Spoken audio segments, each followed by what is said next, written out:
एक बार सुधांशु त्रिवेदी ने डिबेट के दौरान यह कहा था कि 2014 से पहले यह देश आंशिक रूप से मुस्लिम राष्ट्र था। याद है कि नहीं आपको? जरा सुनाता हूं, सुनिए ना। 2014 से पहले यह देश आंशिक मुस्लिम राष्ट्र था। अब हो सकता है कि आपको इसमें कोई संदेह हो जाए, तो मैं आपको कुछ नमूना दिखाता हूं। अब 2014 से पहले आप कहां जाइएगा और क्या दिखाऊं आपको, लेकिन इस समय जिन राज्यों में जो सेकुलरिज्म का पाखंड करने वाली सरकारें हैं ना, वो जो काम कर रही हैं, वो देखने के बाद आपको अंदाजा हो जाएगा कि भारत के कई राज्य अब भी मुस्लिम राज्य हैं। आप एक एक करके मैप में देखते चले जाइए।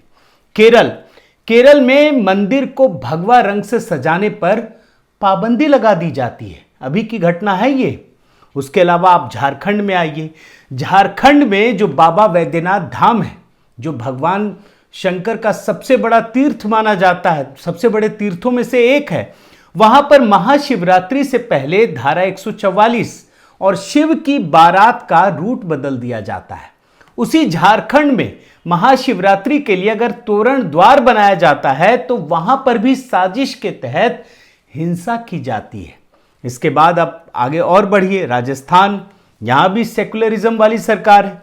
यहां खाटू श्याम बाबा का महापर्व शुरू होने वाला है और उससे पहले वहां पर धारा 144 लगा दी गई है। यह है सेकुलरिज्म। और आगे बढ़िए, आंध्र प्रदेश, यहां के तो जो मुख्यमंत्री हैं वो तो खुलेआम ईसाई कहते हैं और कोई बुरा भी नहीं है, लेकिन यह सरकार ऐसी है जिसने अहोबिलम मठ मंदिर को कब्जा करने की साजिश रची। और इसका क्या फैसला हुआ यह भी मैं आपको एक झलक दिखाऊंगा।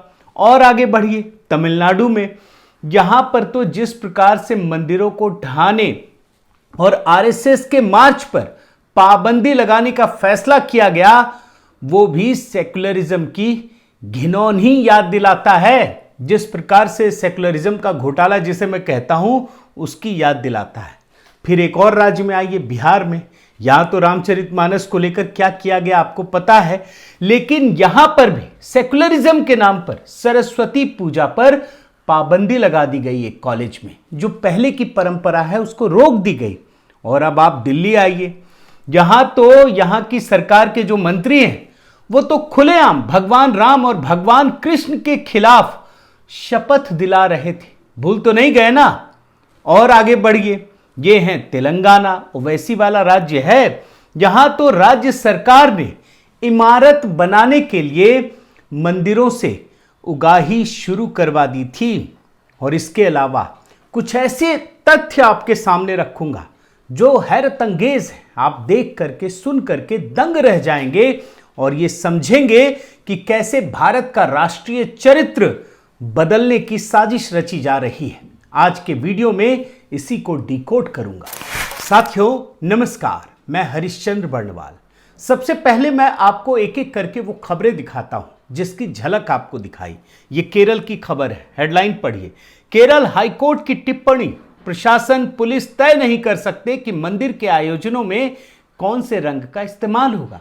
यह हाईकोर्ट को बताना पड़ता है। सेकुलरिज्म के नाम पर क्या खेल खेला जा रहा है यह समझने की कोशिश कीजिए।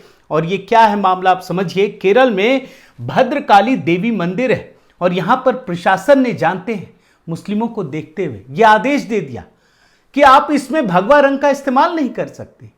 अब आप सोचिए, यह मानसिकता को समझने की कोशिश कीजिए। और इसी के खिलाफ त्रावणकोर देवस्वम बोर्ड ने इसको चुनौती दी और केरल हाईकोर्ट ने फिर टिप्पणी की, बड़ी टिप्पणी की। कोर्ट ने कहा कि जिला प्रशासन और पुलिस इसे लेकर दबाव नहीं बना सकते कि मंदिर के किसी आयोजन में सिर्फ राजनीतिक रूप से तटस्थ रंगों का इस्तेमाल होगा। और केरल सरकार ने आदेश जब दिया था ना, तो लोग हैरान हो गए थे कि क्या ऐसा आदेश भी दिया जा सकता है। भैया, सेकुलरिज्म का मतलब क्या होता है? आपका तो कोई अधिकार नहीं होता कोई भी धर्म को लेकर कि आप पाबंदी लगाएं, अनुमति दें, लेकिन आप सिर्फ एक धर्म के लिए पाबंदी लगाते हैं। और क्या कहा गया था कि कलियुट्टू त्योहार के लिए अगर भगवा रंग का इस्तेमाल होगा तो कानून व्यवस्था खराब हो जाएगा।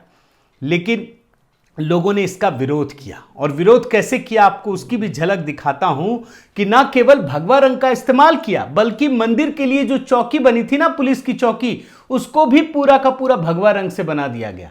यह विरोध करने का तरीका था, समझाने का तरीका था, लेकिन पुलिस को बात समझ में नहीं आई और उसके बाद त्रावणकोर देवस्थानम बोर्ड ने हाई कोर्ट में चुनौती दी। 2 याचिकाएं थी, जिसके बाद केरल हाई कोर्ट ने ये आदेश दिया है। तो ये है एक मामला।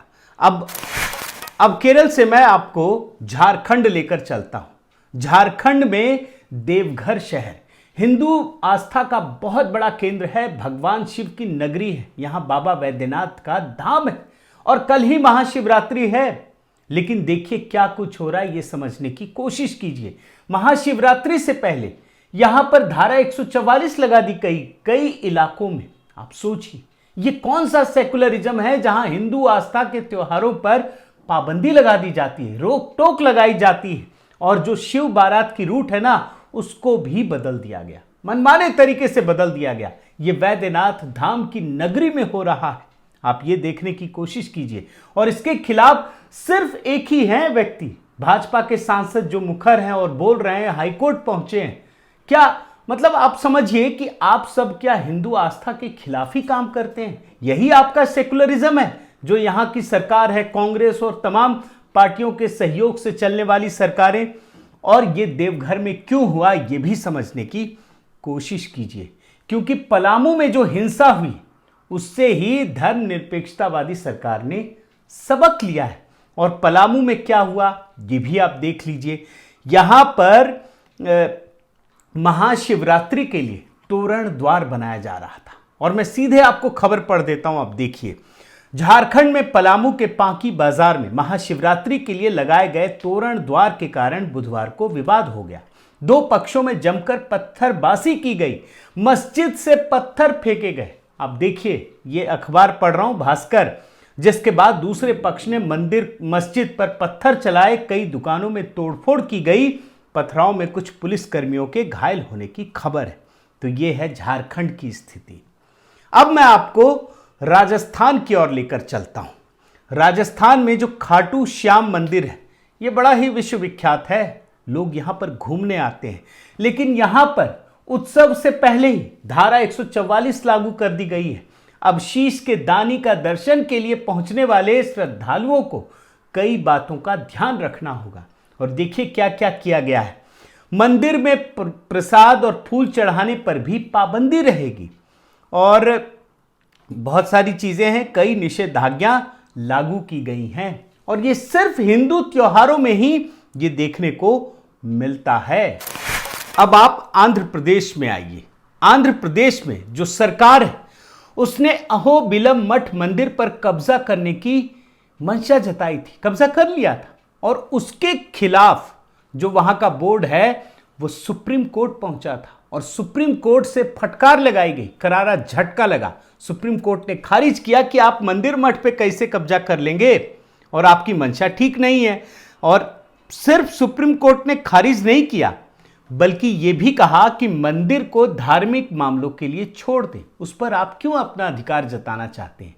लेकिन एक सच्चाई जानते, ये अभी की खबर बता रहा हूं, हाल ही की खबर है, और एक सच्चाई जानते क्या है? आंध्र प्रदेश के 33,000 मंदिरों पर सरकार का कब्जा है। पिछले साल हाईकोर्ट को यह आदेश देना पड़ा था कि जो छोटे छोटे मंदिर हैं उससे सरकार अपना कब्जा हटा ले। यह आंध्र प्रदेश की खबर है। अब आपको मैं तमिलनाडु की ओर लेकर चलता हूं। तमिलनाडु में तो आपको पता है ना, आरएसएस का जो मार्च था 2 अक्टूबर को होना था, उस पर सरकार ने पाबंदी लगा दी, और उसके लिए आरएसएस को कोर्ट में लड़ना पड़ा जाकर। तब जाकर हाईकोर्ट ने यह आदेश दिया कि पूरे राज्य में कहीं भी संघ मार्च निकाल सकता है, और इसमें कोई गलत चीज थोड़ी हो रही है, कोई ऐसा थोड़ी हो रहा है कि राष्ट्र के खिलाफ कुछ हो रहा है या किसी धर्म के खिलाफ कुछ हो रहा है। लेकिन चूंकि ये हिंदूवादी संगठन है, हिंदुत्व का पैरोकार करता है ये संगठन, तो जो वहाँ की तमिलनाडु की सरकार है, और वो कौन सी सरकार है आप तो जानते ही हैं। और एक और आपको हाल की ही घटना दिखाता हूं दोस्तों, जो डीएमके के सांसद हैं टीआर बालू, उन्होंने कैसे खुलकर बताया था कि अपने ही संसदीय क्षेत्र में 100 साल पुराने हिंदू मंदिर को गिरा दिया और एक एक भगवान का नाम लेते हैं, मां सरस्वती, लक्ष्मी, पार्वती मंदिर को सबको गिरा दिया। सुन लीजिए एक छोटा सा हिस्सा। 100 ವರ್ಷ ಕೋಯಿಲ್ ಎಣಿಸಿಕೆ ಇದೇ ಟಿಆರ್ ಬಾಲು ಎಂಗೂರ್ಲ ಎರಡು ಕೋಯಿಲೆ सरस्वती कोयल, लक्ष्मी कोयल। और तमिलनाडु की सच्चाई ये भी है, आपको याद होना चाहिए कि तमिलनाडु सरकार ने 40,000 मंदिरों को अपने कब्जे में ले लिया है। अब जरा सोचिए और ये रिपोर्ट देखिए कि जिस राज्य में राजनीति पर चर्च का कब्जा हो जाए वहां हिंदुओं की स्थिति क्या होगी, ये समझने की कोशिश कीजिए। एक और राज्य पर आपको लेकर चलता हूं, बिहार। ये भी इस समय तो धर्मनिरपेक्षता वाली सरकार बन गई है ना। यहां से तो क्या कुछ हुआ आप जानते हैं। मधेपुरा के इंजीनियरिंग कॉलेज में सरस्वती पूजा पर रोक लगा दी गई। प्रिंसिपल बोले ना प्रतिमा स्थापित होगी ना सार्वजनिक पूजा, अपने रूम में आराधना करें छात्र। यह है बिहार में सेकुलरिज्म का कच्चा चिट्ठा। इस पर तो बहुत लंबी कहानी बना सकता हूं, लेकिन आपको मैं झलक दिखा रहा हूं। और ये सरस्वती पूजा तो हाल ही की खबर है ना, हाल ही की खबरों को आपको दिखाने की कोशिश कर रहा हूं। अब आइए आप दिल्ली में तो केजरीवाल जी अलग ही लेवल पर खेल रहे हैं। इनके जो मंत्री हैं उन्होंने तो हिंदू देवी देवताओं के खिलाफ सीधे शपथ दिलाने लगे। राजेंद्र पाल, याद है ना आपको?